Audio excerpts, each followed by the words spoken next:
Nothing's certain in politics, but professionals know one thing. Subscribing to the Cook Political Report is the right decision in every election cycle. For more than 4 decades, the Cook Political Report has been providing political professionals with the right analysis to help them invest political capital with confidence. A deep knowledge of the past, combined with a meticulous, unbiased analysis of the present, produces the most accurate predictions of the future, time and time again. Because it's all backed by data from every input that decides elections for president, Congress, and governorships. Subscribers to the Cook Political Report get the clarity they need through smart analysis that you won't get anywhere else. Like the very latest outlook for every race and access to our analysts. Amy Walter, David Wasserman, Carrie Dan, Jessica Taylor, Aaron Covey, and Matthew Klein. The Cook Political Report offers the right analysis, The right analysis. The right analysis. The right analysis. for getting it right. Go to cookpolitical.com/subscribe.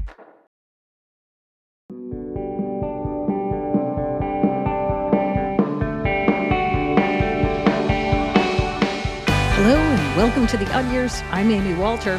We took a late summer break, but we're back with a new slate of really great interviews. Now, when we started this year, redistricting was not something we thought would be driving our politics this cycle. But, of course, that's no longer the case, with Texas unleashing a domino effect of redistricting efforts across the country. Thankfully, someone I know really well, and you probably do too, the Cook Political Report's very own David Wasserman, is here to help. If you follow Dave on X, otherwise known as Twitter, you know him as Redistrict. Redistricting itself is a topic Dave has been fascinated with for a very long time. He was literally poring over maps and congressional data as a kid, which we talk about in this conversation. It's pretty adorable. Now, as one of the most trusted sources in the country on congressional maps, I literally can't think of anyone better to help us navigate this complicated and unprecedented mid-cycle redrawing of districts.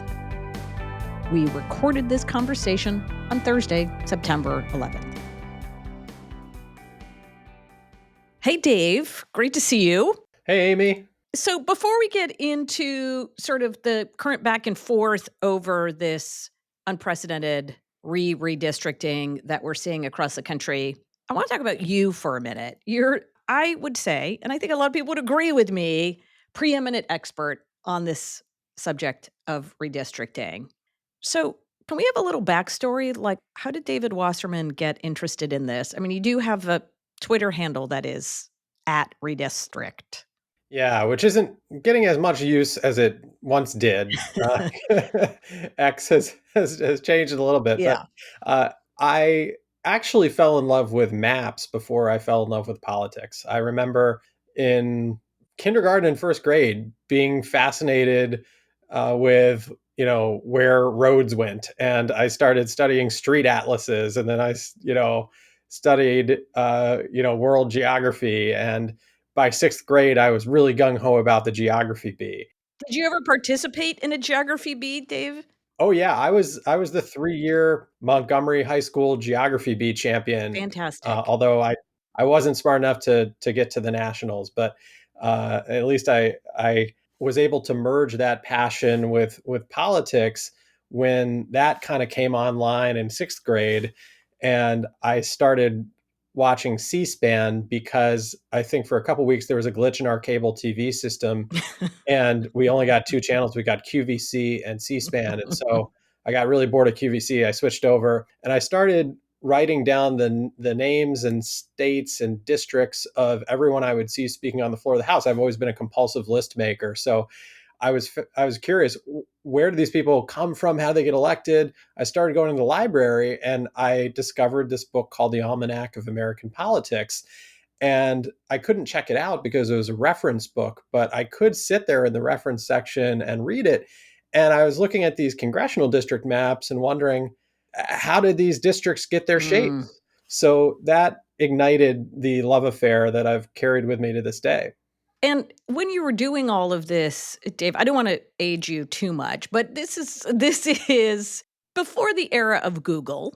Talk a little bit about how you've been able to follow as redistricting has gotten more sophisticated in some ways, thanks to the technology, how you've been able to follow through with that as well.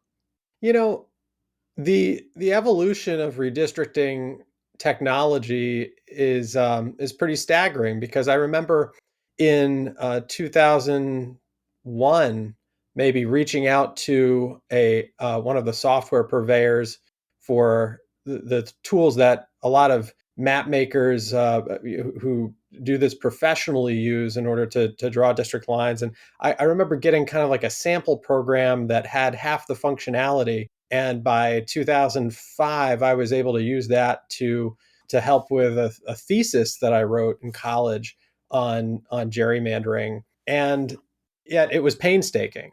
Mm. And then by the next redistricting round in 2011, 2012, something called Dave's Redistricting app came out, and it was one of several web-based programs that were available to the public to create their own districts. And that really opened up the redistricting process to a lot of casual observers and activists who wanted to influence the map making in their own states. Of course, I don't think the process in most states is truly open to the public, but it has allowed more light to be shed on what's happening. At the same time, I think there is a misconception about how we've gotten to this place of extreme gerrymandering. The conventional wisdom has been that advances in software technology and micro targeting have allowed for parties to draw even more effective maps.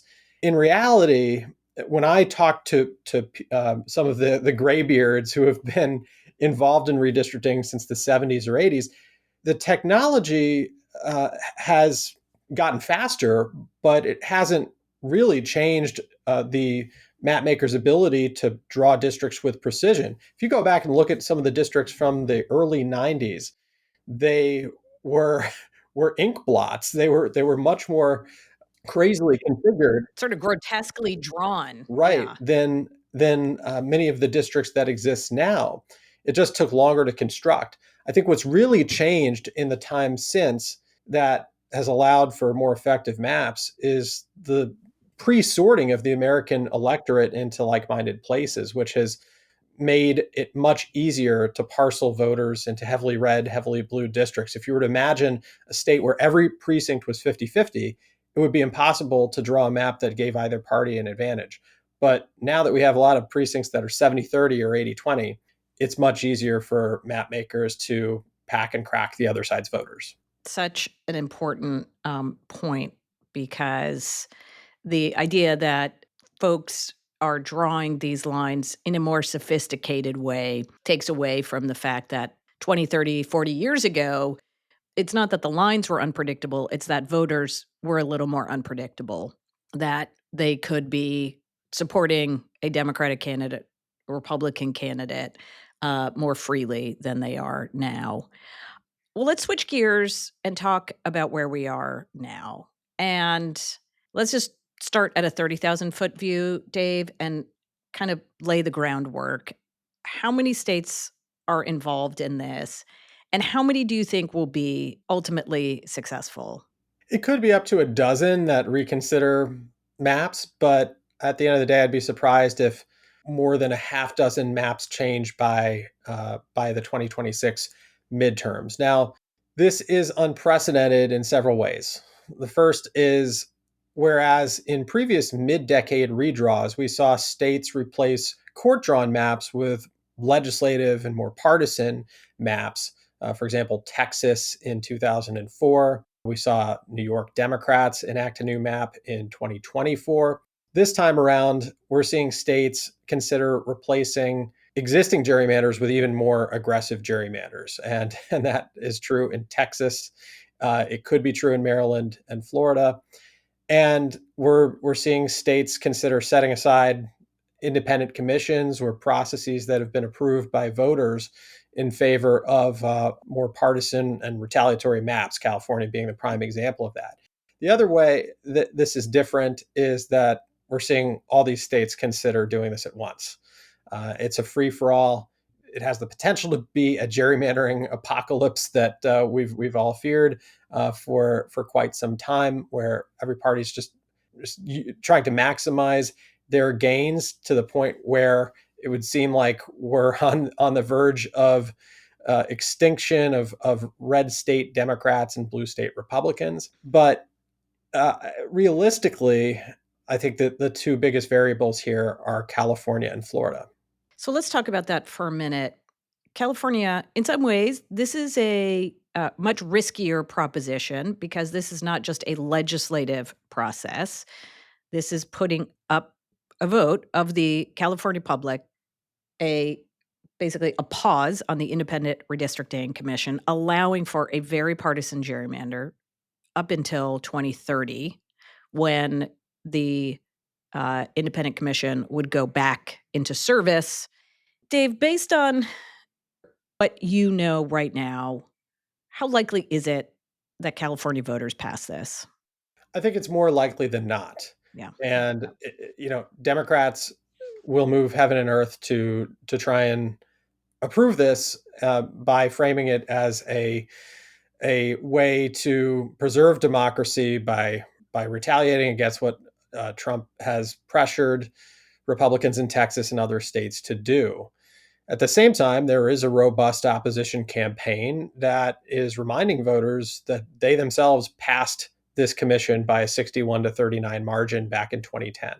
We don't have a lot of public data, polling data on where this stands, and a lot depends on the framing. Yeah. There was a poll that cast it as that posed the question to voters of whether they wanted the legislature to take over the process or whether they wanted to preserve an independent commission. And by 64-36, according to that Citron Center and Politico poll, of course, voters wanted to preserve an independent commission. But Democratic advertising is framing it in more partisan terms, and California is still a state that has voted against Donald Trump by 20 points twice. That's exactly right. This is going to be framed as an anti-Trump agenda more than a redistricting agenda, right? That the framework will not really be as much about we're redrawing lines as much as it will be this is our opportunity to show Donald Trump that he can't, quote unquote, rig an election. And here's a way you, California voter, especially a California voter who already doesn't like Donald Trump, can help preserve democracy. And then Florida, you've noted this previously. This is really one of the big question marks still out there. Obviously, it's a state with a Republican governor, Republican legislature, and a Republican Supreme Court that is likely to be willing to go along with what the legislature may pass. But even then, Dave, you're skeptical that you can squeeze much more out of the state. At least not without resorting to some really ugly looking maps. Mm. Now, if you go back to 2021, Republican legislative leaders in Florida took an approach that wasn't all that aggressive at first. And then it was Governor DeSantis that raised constitutional concerns about a plurality black district in North Florida, then held by Democrat Al Lawson, that ended up pressuring Republicans in Tallahassee to pursue a 20-8 map. Now, at the time, that seemed quite aggressive. And now political conditions have overtaken the Republicans' wildest dreams in both Texas and Florida, given that Trump was able to expand his margin there in both states substantially to 14 points. And it's meant that Republicans do have even more leeway to go after Democratic seats. I think the two most obvious places are in Orlando, where it would be fairly straightforward for Republicans to combine Maxwell Frost and Darren Soto into one hyper blue district and then make the surrounding seats still pretty reliably Republican. And then in South Florida, where Republicans could try and take the reddest parts of the three South Florida Democrats districts, Jared Moskowitz, Lois Frankel, Debbie Wasserman Schultz. Even so, keep in mind, there were two special elections in Florida in April for vacant seats that Republicans underperformed the Trump-Harris margin by more than 15 points. I don't think any Republican incumbent in Florida is going to want to see the Trump margin in their district substantially diminished given those results heading into 2026, which is why I'm skeptical Republicans could go after, for example, Kathy Castor in the Tampa Bay area, or even more Democratic seats in South Florida. That raises such a good point, Dave, because a lot of the conversation that we're having about just how Republican or Democratic these districts are is based on one data point, and that's the 2024 election. But that assumes that that is the norm going forward. And I'd love to get your take on, thinking through these maps, the risks that are being taken in assuming that one election should be the standard for what and how these districts will look 2 years from now, 4 years from now. That's right. And one advantage for a party revisiting a map in the middle of the decade is that they can kind of update the map to reflect Yeah. what the political conditions at the time are.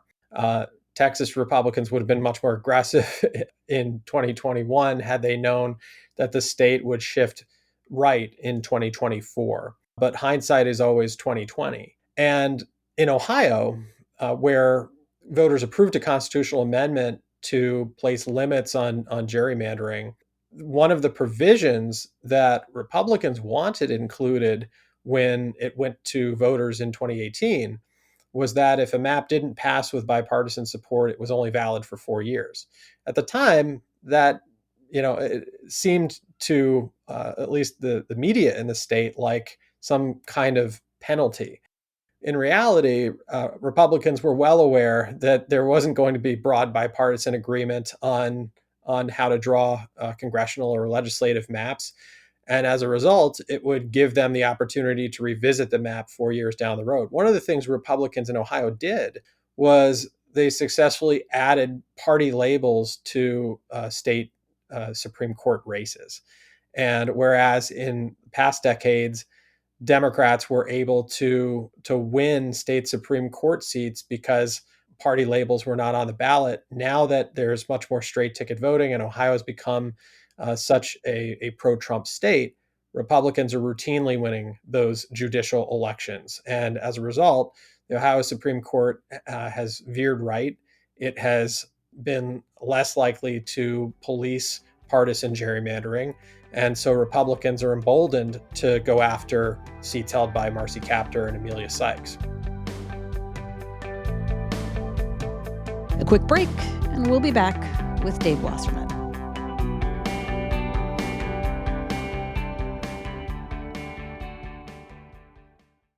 If you want to stay up to date on all redistricting news, check out our new Redistricting tracker. We'll be continually updating it as we get news of midterm redistricting in states.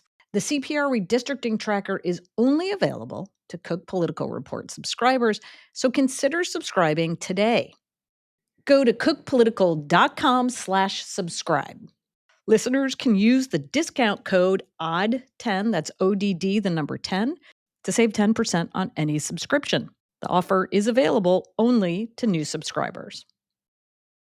Not all Supreme Courts are built equally, or they don't all perform equally. I think there were a lot of Democrats who assumed that when, for example, Democrats took the majority on the state Supreme Court in Wisconsin, that it would allow for redrawing of the maps there to potentially help Democrats. In the state of Wisconsin, they call it liberal. Majority said, nah, we don't really think they're standing here for this. That didn't happen, as you note, in Ohio or in North Carolina. That's right. And in most states, we've seen partisan polarization extend to the highest levels of the state judiciary. Now, in Wisconsin, the most recent liberal elected to the state, or the second most recent liberal to be elected, recused herself from the congressional case because she had openly campaigned on the issue leading up to her election. I'm not sure how long that reluctance is going to last. There was an additional liberal elected to the Supreme Court to to preserve that liberal majority. But what I find interesting is how the parties can advocate for one kind of map in one state and a different kind of map in another. For example, in Wisconsin, there are currently 6 Republicans and 2 Democrats, but it's a pretty evenly divided state. Democrats make the case that there should be 2 additional Democratic districts, that it should be 4-4. Well, if you're going to achieve that, you pretty much need to divide the cities of Milwaukee and Madison so that there's more than one Democratic congressional district in those metro areas. And that would violate, traditional notions of compactness in most states. In Utah, Democrats are advocating for Salt Lake City not to be cracked in 4 directions, for there to be one district that's winnable for a Democrat. And that could happen as a result of a state court ruling that has forced the legislature to implement a new map for 2026 that keeps the Salt Lake County area a little bit more compact. And it remains to be seen whether that's a Democratic-leaning district or a more competitive district. There are also some interesting wild cards out there, Dave, in a state like Missouri, for example. Again, Republican supermajority, Republican governor, they're passing this map. But there's also a provision in Missouri law that gives opponents of legislation, I think, 90 days to collect signatures to put the issue on the ballot in front of voters. And so even if this were to pass, it's not a guarantee that there would be a new Missouri map. Is that right? That's right. And given the exorbitant attention to this issue, I don't know that it would be that hard hard to get it. for Yeah. opponents of this map to collect Yep. the 105,000 Yep. petition signatures that are necessary to put this on the ballot Yep. in Missouri. And so sometimes the best laid plans of partisan legislative leaders, and in this case, the president, can run into some technical obstacles or legal or ballot initiative obstacles to Yep. getting their way. New York Democrats thought in 2021 that they'd be able to pass a map that eliminated most Republican seats in that state. And the state Supreme Court objected. And the issue went to a special court appointed master. And likewise, in Kansas, there's talk of Republicans trying to eliminate Sharice Davids from the 3rd district by making that district a lot redder. But they would not only need to overcome Governor Laura Kelly's veto, they would need it to pass muster with the state Supreme Court, which is not as conservative as the legislature in Topeka. And then in Maryland, where Democrats were blocked by a lower court in 2022 from implementing a plan that could have led to the loss of the only Republican in the state, Andy Harris, Democrats have nothing to lose by attempting an 8-0 map again. But 5 of the 7 justices on the state Supreme Court were appointed by Republican Governor Larry Hogan. Is that going to come to pass? So even in these very lopsided states, there are hurdles. Right. That is a really important point. And while we're on the issue of courts, you have also done a lot of work looking at the role the Supreme Court has played, especially in interpretations of the Voting Rights Act. And there is litigation right now in front of the court that could significantly impact the way that the Voting Rights Act is interpreted when it comes to redrawing these lines. Can you help us understand what's at stake and what could happen depending on their ruling in this case? Yeah, there's a lot at stake here. And the Supreme Court has really dealt with redistricting in 2 different lanes over the years. There's been the partisan gerrymandering lane, which in the 2019 case of Rucho v. Common Cause, the Supreme Court finally kind of put an end to litigation in that realm by saying you can't bring partisan gerrymandering claims in federal court. Of course, that has shifted a lot of those claims to state courts, but still at the federal level, that has emboldened parties to pursue partisan gerrymanders and be open about it because of what the Supreme Court has said. Then in the racial lane, the racial gerrymandering lane, the Supreme Court has really struggled for decades to identify what's permissible and what's not. There's no clear, bright line standard for what constitutes a racial gerrymander. Now, we've seen this push and pull in previous decades. In the late 80s, the Supreme Court ruled in Thornburg v. Jingles that there is a three-pronged test to determine whether a majority-minority district should be drawn. And that led to the proliferation of a lot of Black majority districts in the South and Hispanic majority districts in the early 1990s after that census. And then, because so many of those districts were drawn in ways that seemed to defy contiguity, much like Michael Jordan defied gravity, the Supreme Court in Shaw v. Reno went back and said, look, this is the definition of obscenity. And too many of these districts have been drawn using race as the predominant factor, as an excessive factor. And so that led to the unpacking of some of those districts, including in Louisiana at that time. Now we're kind of in this cycle again, where in Merrill v. Milligan, the Supreme Court basically upheld the Jingles test from the late 80s and interpreted it to mean that there should be additional Black majority seats drawn in Alabama. And then that ruling led to an additional seat in Louisiana as well. But Republicans in Baton Rouge, they, I think, purposefully drew an additional Black majority district that was more unsightly than it needed to then be able to bring a claim that the map predominantly or excessively used race as a consideration.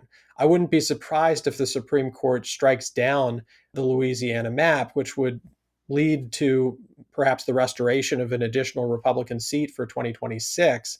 But I think it would be up to other federal courts to then interpret how that should be applied in other states with majority Black districts. All right. So, bottom line, when all is said and done, given all of these caveats that you have done a really wonderful job outlining, one, how many seats do Republicans ultimately net from this process, if any? And two, how impactful will it be on determining who controls Congress in 27? Yeah, I think it could be quite impactful. And the median outcome, in my estimation, would be a Republican gain between 5 and 8 seats. Okay. And let's say that Texas and California cancel out.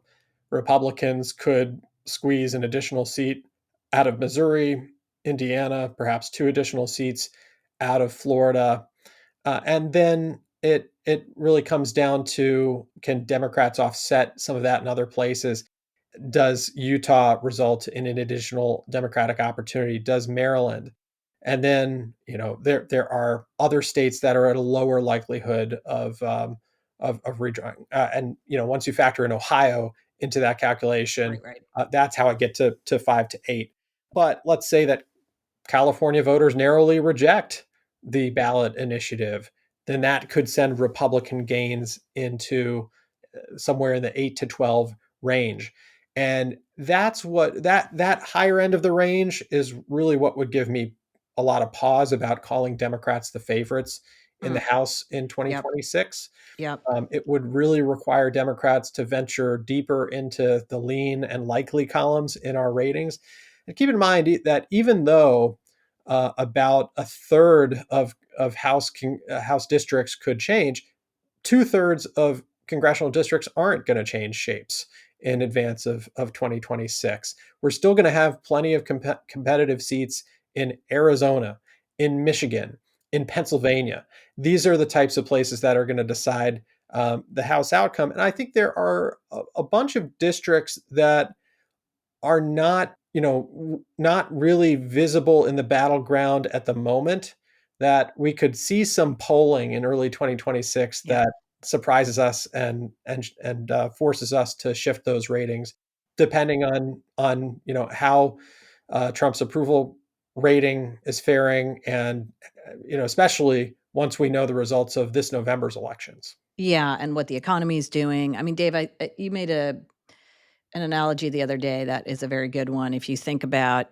a midterm election for the party in power, they know they have to shore up their defenses. And if you think about it as preparing for a storm, they try to put as many sandbags as possible in front of their home, or whatever, in front of their majority to protect it. And, how high those sandbags go, again, is determined by how many more seats they can put into the safe category.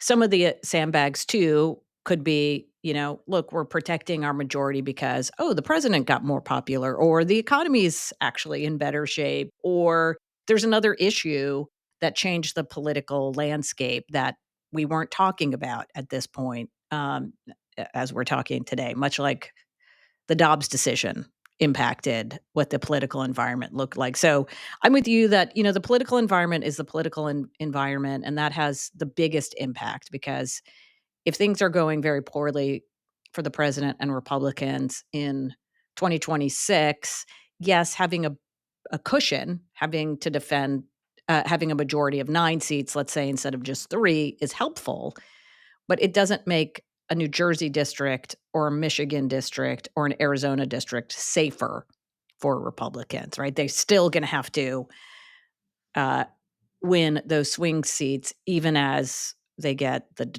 extra cushion of a red district. Just to end this maybe on a more philosophical note, existential question, Dave, thinking about where things go from here. There are a lot of people that say, all right, well, I guess now this is the new norm, that every 2 years, based on what what legislators see as a possible opportunity for them, they're going to try to find ways to go in and reopen redistricting, or states that currently have constitutional amendments like Virginia or Colorado are going to go to voters to overturn those and allow for more partisan gerrymandering. I'm curious whether you think that is the case. I think it could be the case as long as we are in this era of existential politics and Yeah. elections where increasingly for both parties, the ends justify the means.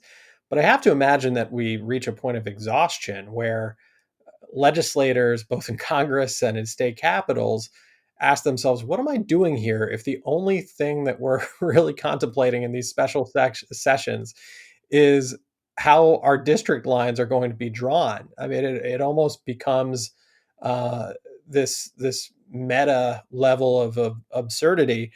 And we tend to forget that Congress has the power to regulate the election of its members. It could specify that members have to be elected from districts that are only drawn once every 10 years or drawn by Oh my independent commissions. gosh. Now, I don't think Congress is going to be pursuing that avenue anytime soon. But the fact that we're focused so much on process and we're arguing over boundaries to the extent we are, and that it's become such an arms race, has the potential to dissuade a lot of people from pursuing That's another good elective point. office to begin with. And at what point do we reach a breaking point? Well, Dave, thank you. That was very well said. It's been a fantastic conversation. We have a lot more twists and turns to come, and obviously you're going to be on top of all of it. So thanks for having this conversation. Thanks, Amy. Thank you so much for listening to The Odd Years. If you liked what you heard or want to make a suggestion, leave us a review or recommend us to a friend. You're our best way to get the word out about what we do. And if you want more from the Cook Political Report, consider becoming a subscriber. Go to cookpolitical.com/subscribe.